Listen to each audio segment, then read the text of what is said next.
Assalamualaikum warahmatullahi wabarakatuh. Selamat siang pada mahasiswa dimanapun kalian berada. Senang sekali hari ini kita bisa bertemu lewat dunia maya, ya, dan kita tetap bisa belajar. Dan pada kesempatan hari ini kita akan membahas topik tentang microcontroller. Nah, seperti yang Anda lihat di layar kaca, bahwasannya di depan sudah terdapat dua buah gambar, yaitu ada sebuah microcontroller dan sebuah Arduino Uno. Nah, sebelum kita membahas lebih lanjut tentang microcontroller, tentu kalian sudah pernah mendengar istilah microcontroller ataupun microprosesor. Nah, sebenarnya apa itu microcontroller? Ya, jadi microcontroller merupakan sebuah unit pengendali yang berupa sebuah chip ataupun IC yang berisi atau yang memadukan antara CPU, ROM, kemudian RVM, kemudian I/O paralel, I/O seri, counter timer, dan sebuah rangkaian clock. Nah, secara garis besar, sebuah microcontroller itu pada dasarnya terdiri dari unit mikroprosesor ataupun CPU, kemudian ada memori, kemudian ada unit input, output, dan rangkaian timer counter. Nah, sebuah microcontroller yang sering kita jumpai di pasaran yaitu misalnya Atmega 64, ya, seperti gambar di depan. Nah, berikutnya di sini kita mengenal dua istilah, yaitu microcontroller dan microprosesor. Apa perbedaan antara microcontroller dan microprosesor? Silakan perhatikan sebuah gambar microcontroller di bawah ini. Jadi pada dasarnya sebuah microcontroller itu terdiri dari beberapa komponen, di antaranya ada yang di sini ada osilator, ya. Kemudian ini ada osilator. Kemudian ada ADV converter. Kemudian ada sebuah mikroprosesor. Mikroprosesor itu sama dengan CPU yang ini. Nah, kemudian di sini juga ada RAM, ya, RAM. Kemudian juga ada memori, ya, atau ROM-nya, dan beberapa bus pendukung yang lainnya. Nah, jadi pada dasarnya sebuah mikrokontroller itu terdiri dari beberapa komponen penyusun. Nah, sedangkan mikroprosesor itu adalah otak dari sebuah mikrokontroller yang nanti berfungsi untuk memproses informasi. Pada mikrokontroller ini terdapat algorithmic logic unit, kemudian control unit, dan register unit, ya. Nah, mikroprosesor ini, ya, itu biasanya merupakan keluaran dari Intel series, ya. Sampai sekarang kita sudah sampai Intel Core i7, ya.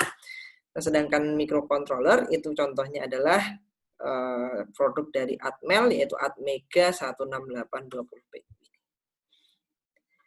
Nah, berikutnya, ya, berdasarkan dari gambar rangkaian sebuah mikrocontroller tadi, nah, secara lebih detail bagaimana sebenarnya arsitektur dari sebuah mikrocontroller. Jadi pada dasarnya sebuah mikrocontroller itu arsitekturnya dapat digambarkan sebagai berikut ini. Ya, yaitu sebuah single chip mikrocontroller itu terdiri dari ada sebuah CPU, ini perhatikan. Ini mikroprosesornya, kemudian ada memori ada dua, itu ada RAM dan ROM, ya. Ini RAM dan ROM. Kemudian ada serial port, ya. ADC ini adalah tambahannya, ya. Serial port ini atau port A, port B, dan seterusnya ini adalah input output, ya. Input outputnya ini. Nah, ini juga input outputnya. Input output, ini juga input output. Ya, ini rangkaian counternya, ini adalah analog digital converternya. Nah, dari sebuah arsitektur microcontroller ini maka kita bisa membuat sebuah diagram blok komponen utama penyusun dari sebuah microcontroller. Jadi microcontroller itu terdiri dari yang pertama ini ada CPU. CPU itu isinya apa saja sih? Atau mikroprosesornya itu ada ALU ya, Arithmetic Logic Control, kemudian ada apa nih? Register unit ya, kemudian ada control unit ya. Kemudian bagian yang utama lagi adalah ada memori, di mana memori itu ada RAM ya dan ROM. Nih. Kemudian unit yang ketiga adalah input output unit ya. Input output ini mana yang ini ya. Jadi ada input output seri dan input output paralel. Sedangkan komponen-komponen yang lain ini adalah bus pendukungnya, ada counter timer counternya, interrupt circuit, stack pointer, program counter dan seterusnya. Ini adalah bus-bus pendukung dari sebuah microcontroller. Nah, dari tiga komponen utama microcontroller ini kita dapat mengetahui fungsi dari masing-masing komponen penyusunnya. Nah, yang pertama adalah memori ya. Dalam sebuah microcontroller itu terdapat atau terdiri dari dua jenis memori yaitu ROM dan RAM. Nah, kita bahas yang pertama, yang ini ROM ya. Ini ROM. ROM ya. Ini biasa disebut dengan read only memory atau ROM, adalah jenis memori untuk menyimpan program secara permanen yang tidak dapat diubah atau dihapus ya, dan digunakan untuk menyimpan program utama. Memori jenis ini ya merupakan jenis non volatile memory ya, program yang tersimpan tidak akan hilang ketika catu daya dimatikan. Jadi ini tidak akan mati. Kemudian yang kedua adalah RAM, yaitu Random Access Memory. Ini adalah jenis memori yang digunakan untuk menyimpan data dan hasil sementara yang dibuat dan digunakan sementara selama microcontroller bekerja. RAM biasanya berisi data-data, variabel, dan register. RAM memproses data yang tersimpan secara acak dan random. Isi memori ini akan hilang ketika catu daya dimatikan. Ya, jadi ada dua jenis memori, ada RAM dan ada ROM. Kemudian unit yang atau komponen yang kedua yaitu adalah input dan output atau I/O sebuah microcontroller. Perhatikanlah sebuah gambar rangkaian sederhana microcontroller di mana bagian ini ya, bagian ini adalah bagian input dan output sebuah microcontroller. Nah, di sini ada pinnya, ini pinnya. Nah, input dan output ini bisa dihubungkan dengan sensor misalnya, ini hubungan dengan sensor. Kemudian ini push button ini adalah untuk saklar on off-nya. Kemudian hubungan dengan catu daya sebagai panjar ya. Ini juga dihubungkan dengan catu daya. Ini merupakan bagian dari input output sebuah microcontroller. Kemudian dari port input output ini maka akan masuk ke input output register. Kemudian ini akan diproses ya dan disimpan di dalam RAM memori. Nah, jadi sebuah input output microcontroller itu terdiri input output port serial dan paralel yang merupakan bagian yang berfungsi untuk mengeluarkan ataupun menginput data digital dan sebagai penghubung CPU dengan alat-alat input ataupun output seperti sensor, transducer, ataupun aktuator. Bagian dari I/O juga bisa berfungsi sebagai saluran komunikasi antara sistem CPU ya dengan sistem luar ya. Biasanya yang digunakan nanti adalah sistem untuk input output yang serial. Bagian yang ketiga ya, yaitu Central Processing Unit atau mikroprosesornya. Inilah bagian otak dari sebuah microcontroller. CPU ya itu terdiri dari ALU ataupun Arithmetic Logic Unit ya dan Control Unit. CPU merupakan otak ya. dari mikrokontroler yang berfungsi untuk mengkoordinasikan seluruh operasi komputasi, melakukan operasi aritmatika ataupun melakukan operasi logika, dan mengendalikan kerja sistem secara keseluruhan. Kontrol unit CPU ini terdiri dari kontrol unit ya, yang berfungsi untuk mengambil, mengkode, dan melaksanakan urutan instruksi dari sebuah program yang tersimpan di dalam sebuah memori. Dan yang kedua, terdiri dari ALU ataupun Arithmetic Logic Unit yang berfungsi untuk melakukan proses perhitungan matematis serta mempertimbangkan pengambilan keputusan yang dibutuhkan pada instruksi-instruksi berikutnya. Nah, dari 3 komponen utama penyusun mikrokontroler tadi, kira-kira bagaimana? Bisa dipahami? Oke, kalau bisa dipahami kita lanjut ke berikutnya. Nah, mikrokontroler, teknologi ini mengalami perkembangan dari mulai ditemukannya komputer sekitar 50 tahun yang lalu, ya, sekitar tahun 70-an, senantiasa mengalami perkembangan dari tahun ke tahun. Nah, perkembangan mikrokontroler ini dititik beratkan pada perkembangan jenis bit yang terdapat pada mikrokontroler. Nah, perkembangan mikrokontroler ini pada saat pertama kali ditemukan itu menggunakan ataupun diciptakan mikrokontroler dengan 4 bit. Nah, mikrokontroler ini pertama kali dikembangkan untuk Intel seri 4004 ya. Ini adalah mikrokontroler jenis yang 4 bit. Kodenya adalah ditandai dengan huruf 4 yang di paling depan ya. Kemudian mikrokontroler jenis 4 bit ini pertama kali ditemukan pada tahun 1974 ya. Kemudian pada tahun 1976 itu dikembangkan mikrokontroler 8 bit. Ya, untuk jenisnya yaitu jenis Intel seri 8008 ataupun seri 8080.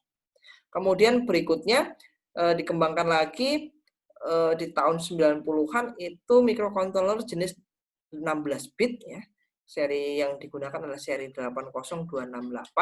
Kemudian pada tahun-tahun berikutnya mulai dikembangkan mikrokontroler yang 32 bit ya.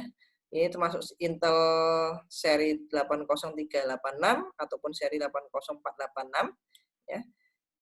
Dan ini kembali dikembangkan lagi untuk Intel Pentium. Jadi Intel Pentium itu sudah menggunakan jenis mikrokontrolernya 32 bit ya. Salah satu yang dipakai pada komputer dan sampai dengan hari ini sudah diciptakan mikrokontroler 64 bit dan yaitu bisa sampai Intel Core i7. Nah, berdasarkan dari perkembangan mikrokontroler tadi tentunya ya banyak pabrikan-pabrikan yang merancang dan menciptakan sebuah mikrokontroler. Nah, apa saja sih jenis-jenis mikrokontroler yang banyak beredar di pasaran? Ya. Nah, di sini saya akan membahas 4 jenis mikrokontroler yang banyak beredar di pasaran dan banyak digunakan. Yang pertama adalah mikrokontroler jenis AVR. Apa itu mikrokontroler jenis AVR? Yaitu mikrokontroler ALV Nvidia RISC Processor atau sering disingkat dengan AVR merupakan mikrokontroler tipe RISC 8 bit yang diproduksi oleh Atmel. Karena RISC inilah sebagian besar kode instruksinya dikemas dalam satu siklus clock. Nah, beberapa jenis ya, mikrokontroler AVR yang banyak beredar di pasaran diantaranya adalah jenis Atmega dan jenis Attini. Ya, di sini contohnya misal Atmega 8, kemudian Atmega 162, Atmega 32, Atmega 128 dan seterusnya. Ini disajikan juga mulai dari flash bit-nya, kemudian RAM, EEPROM dan pin, timer, ya, kemudian PMW-nya, ADC-nya dan seterusnya. Nah, pada dasarnya mikrokontroler jenis AVR ini memiliki arsitektur seperti pada gambar ini, terlalu kecil ya gambarnya ya. Nanti bisa dicermati lebih lanjut berkaitan dengan karakteristik arsitektur dari sebuah mikrokontroler AVR ya. Jadi mikrokontroler AVR sudah menggunakan konsep arsitektur Harvard yang memisahkan memori dan bus untuk data dan program serta sudah menerapkan single level pipelining. Kemudian selain itu mikrokontroler AVR juga mengimplementasikan reduced instruction set computing sehingga eksekusi instruksi dapat berlangsung cepat dan efisien. Yang kedua, yaitu mikrokontroler jenis MCS51. Mikrokontroler ini termasuk dalam keluarga mikrokontroler CISC, yaitu Complex Instruction Set Computer. Sebagian besar instruksinya dieksekusi dalam 12 siklus clock. Jadi bedanya dengan AVR tadi adalah tipenya ya. Kalau yang AVR menggunakan tipe RICS, ya, RISC ya. Kalau yang ini menggunakan CISC ya. Nah, mikrokontroler jenis MCS51 buatan Atmel terdiri dari dua versi, yaitu versi 40 kaki dan 20 kaki ya. Semua mikrokontroler ini dilengkapi dengan flash PROM ya sebagai media memori program, dan di susunan kaki IC-IC tersebut sama pada tiap versinya. Ada beberapa jenis mikrokontroler tipe MCS51, diantaranya ini dengan kode AT ya. Kemudian arsitektur dari mikrokontroler ini